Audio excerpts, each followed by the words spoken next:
परमात्मा कैसा है? परमात्मा साकार है, मनुष्य जैसा है, शरीर है, उसका नाम कबीर है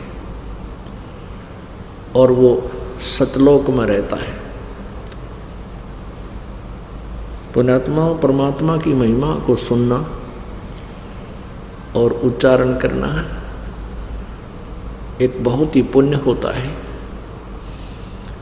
सुनाने वाला प्यार से सुनावे, कसक के साथ सुनावे और सुनने वाला श्रद्धा से सुने तो बहुत पुण्य प्राप्त होता है।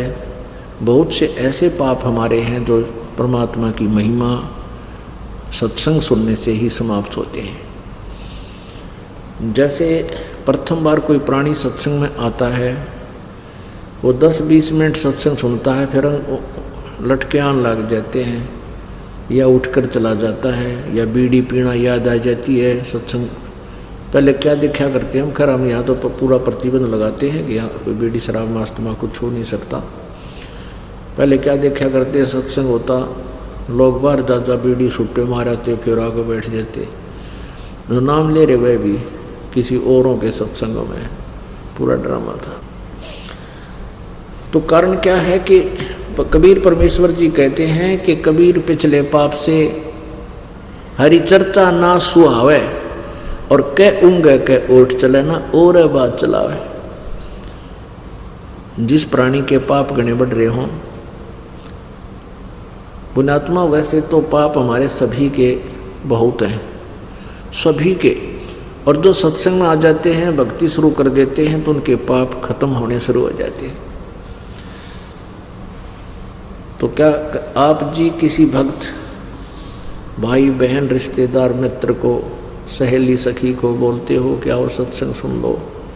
पहले तो वो राजी नहीं होता जल्दी से, और कभी प्रसन्न हो जाता है, कहीं आप ले भी आते हो उनको, कई बार प्रार्थना करा कर वो शर्मिंदा कर ओका आ भी जाता है, तो आध घंटे में वो बोर हो लेता सत्संग सुन इन बातों से, क्योंकि उसने तो रागनी चाहिए सुनना या फिल्मी गाने टनक टनक वो तो अच्छे लगेंगे, और वो है मन का आहार और ये आत्मा की खुराक।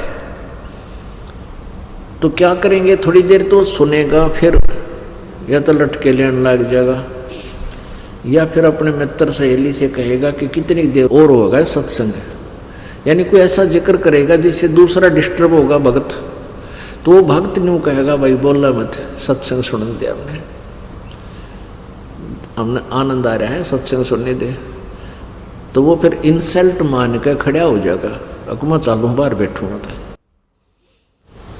तो परमात्मा कहते हैं कबीर पिछले पाप ते हरि चर्चा ना सुहावे, कै ऊँग कै ऊठ चले ना और बात चलावे। तुलसी साहब कहते हैं तुलसी पिछले पाप से हरि चर्चा ना बावे, और जैसे जबर के बेगते भाई भूख विदा हो जावे। जैसे किसी को मलेरिया बुखार हो जाता है तो उसको आहार रोटी भी कड़वी लगती है, सब्जी भी कड़वी लगती है, उसको सेब संतरे खिलाना चाहे वो भी कड़वा लगता है, और मनुखा दाख भी उसको कड़वी लगती है। कारण क्या है कि ना मनुखा दाख कड़वी है, ना रोटी कड़वी, ना सब्जी कड़वी है, वो तो जीवन दाता है। ना सेब कड़वे ना संतरे कड़वे।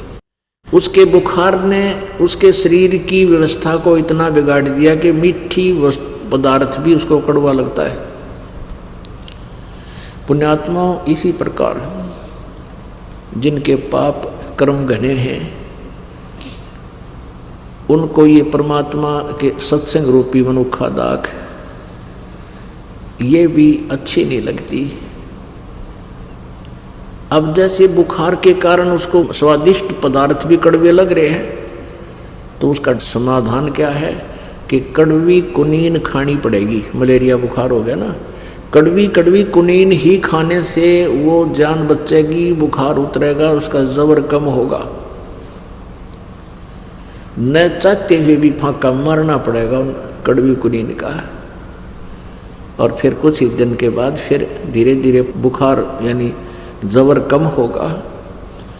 वो रोटी खाने लग जाएगा। और जब कति स्वस्थ हो जाएगा वो कड़वी कुनीन खा के फिर देखना सूखी रोटी भी चाहे सब्जी भी ना हो समय पर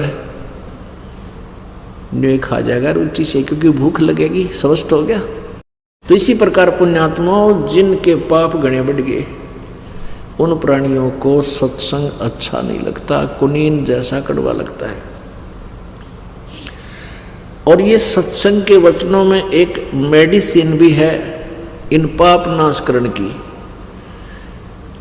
इसको न चाहते हुए सत्संग को सुनना चाहिए, चाहे मन तो कितनी बकवाद करे, इसकी तो आदत से, ये तो कहा करा ना ढीठ है ये तो। अब ना चाहते हुए सत्संग सुनाए, जैसे कुनीन खानी आवश्यक है और कुछ दिनों में देखना, क्योंकि परमात्मा की महिमा सुनने और सुनाने से हमारे पाप नष्ट होते हैं।